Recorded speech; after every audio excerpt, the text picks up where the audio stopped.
The following podcast contains adult themes, sexual content, and strong language. Basically, all the good stuff.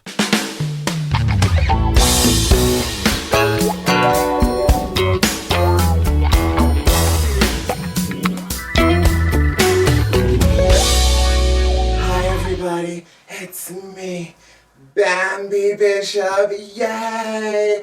Oh my god, I'm so excited to be back for another episode counting down my top favorite moments of Belinda Blinked Two, or as I like to call it, Belinda Blinked Two, the continuing story of dripping sex, passion, and big business deals.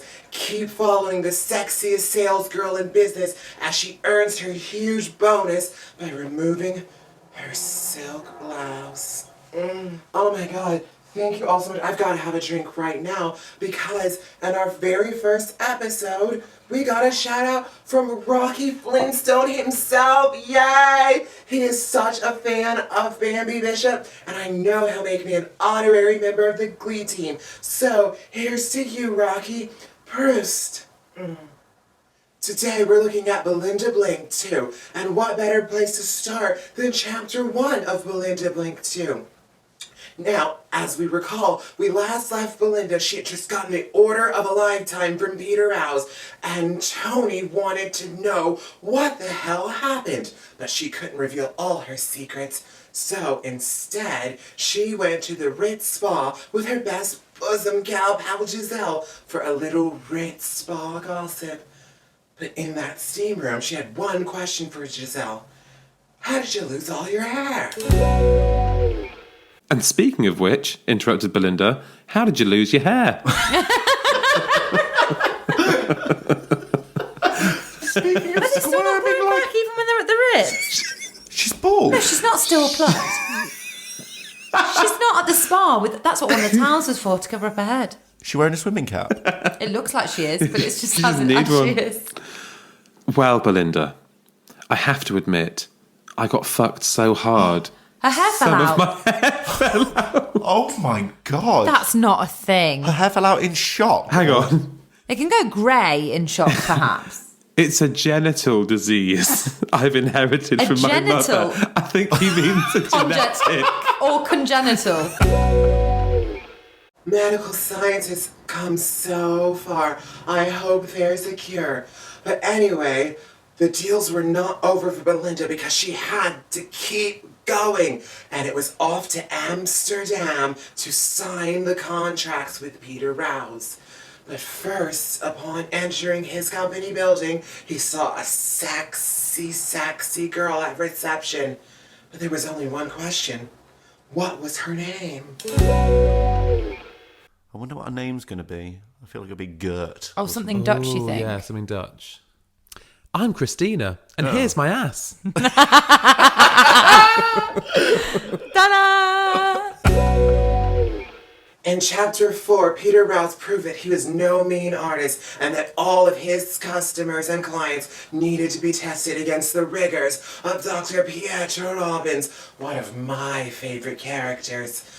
Oh, Dr. Robbins put Belinda through the ultimate test, and even his frumpy assistant, the woolen Helga, got involved when she turned it on. Dr. Robbins simply couldn't get enough of Belinda.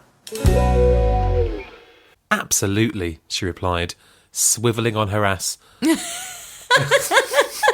On the point of her ass. Swivelling on her ass across the desk to face him whilst opening her legs as wide as possible Stop doing it as wide as possible. Wide Yeah, is like- fine. to accommodate his face and tongue. Oh my, that's a jackpot. Once Belinda finished with the appetizer of Helga and Dr. Robbins, it was time for the main course. Peter himself. Up in Peter's business flat, the two got reacquainted. And that's when Belinda had her dinner. She took him completely into her mouth, tasting The whole of Peter Rouse. Yeah, I was going to say. I think just his penis. She took him completely into her mouth, tasting the flesh of mankind.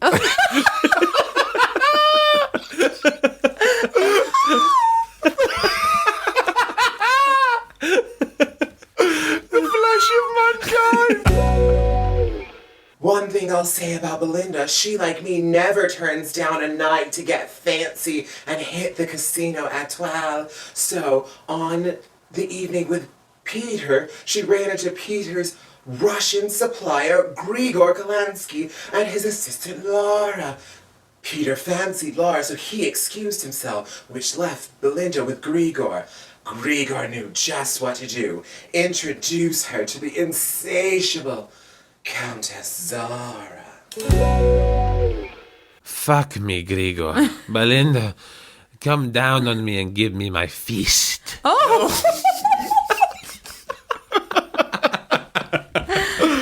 She is filth. She's insatiable. Her feast. Ahoy there! Permission to come on board? Yes. In this book, Belinda took flight after flight, being upgraded to VIP from economy comfort class. On these flights, she met one of the most brilliant female pilots Britain's ever produced, the sexy Hazel. I knew that we'd be seeing a lot of Hazel, and she and Belinda would become best friends. As the plane descended, Hazel asked for this favor. A change in the note of the engine prompted Hazel to say, "We're halfway back. The plane's starting to descend. Rub my clit, Belinda. Please." Whoa, okay. Is that a safety measure? Do you descend when you're halfway there? Hey. Is it a good time to be rubbing someone's clit? That seatbelt sign's going to go on any second. And don't say please. Please. That's so desperate. There's something really horrible about how polite that is. Rub my clit, Belinda. Parentheses. Please. Please. Sounds Oh, like it's in so brackets. sad. We're halfway back. The plane started to descend. Rub my clit, Belinda. Please. Please. The plane's going down, Belinda. We're gonna die. It's my last chance to have my clit rubbed, please. How many people do you think in a plane that's going down goes to the person next to them, please, just rub my clit? You make me feel better. I know they're saying to get the oxygen on, but please, just rub my clit. Back in London, it was Friday, and of course that meant Glee team time at the Pentra. The girls caught up with Bella, who told them what happened while the others were in the garage and in the maze. Giselle excused herself, and that's when Sir James popped up, the chairman of Steele's Pots and Pans. I must say, Belinda was smart to get him on their side. He sure had a thing for Bella. Bella opened her legs slightly to allow him more access. He didn't need a second invitation and strummed her thong with enthusiasm. Strumming my thong with his fingers, flicking my clit with his tongue. I'll do the Fugees version. 1 time, 2 times. You've always been the Wyclef Jean to my Lauren Hill. Jamie, you're the other one. Thanks. What's the third Fuji? Praz. Since book 2 is the most international of all of the books, Belinda and Bella were off to Texas, USA. On the flight, they ran into the sexy Hazel once more, and the girls had some action. And while staying at the Sterling Company penthouse, Belinda went out with Jim, only to the next night be ditched. She instead had to dine with the CEO, Hank Skank, who wasn't afraid to tell Jim where to stick his ass. And he wasn't afraid to ask Belinda for what he really wanted. You sure are a pretty one, Belinda, he murmured. Can I strip you? And fuck you? Oh, God. Strip you and fuck you and strip you and fuck you and strip you and fuck you. Sausage. In the last chapter of the book, we see Bella and Belinda enjoying their final moments in Texas, USA at the Lazy P Ranch at a barbecue hosted by Jim, Hank, and the delicious Sydney. While Jim cooked the food, Hank let us know what was on the menu. He looked over at Jim and winked. Oh. Steak, ass, and tits. You can't beat it. Are they all different Butts of meat. Cow tit. Steak, ass and tits. Can't beat it. Best day ever. Steak, ass, and tits. Steak. Steak, ass, and tits. What are you singing? Literally don't know.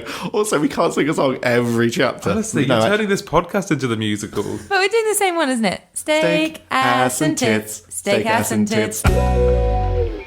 Before we get to our favorite moment of Belinda Blinked Two, I want to give an honorable mention to my boy Des Martin. I was so fond of him in book 1, but it seems things haven't gone the best for him. I was sorry when I heard this. You don't need to resign. Yes, Belinda, you're correct. But my wife has walked out, and I don't know what to do. I'm devastated. Definitely quit your job then. What are you doing? I'd like to destroy my life. My wife's walked out, so I'm quitting this job and I'm selling my house for £1. Belinda put her blouse, high heels and jacket back on as Des went home to his empty life. Oh my God. And for my favorite moment of Belinda Blinked Two, why, who could ever forget when Jim returned from the Amazon of Brazil to surprise Belinda with, let's say, a little procedure. Belinda enjoyed the wild ride, but unfortunately, her hopes were dashed.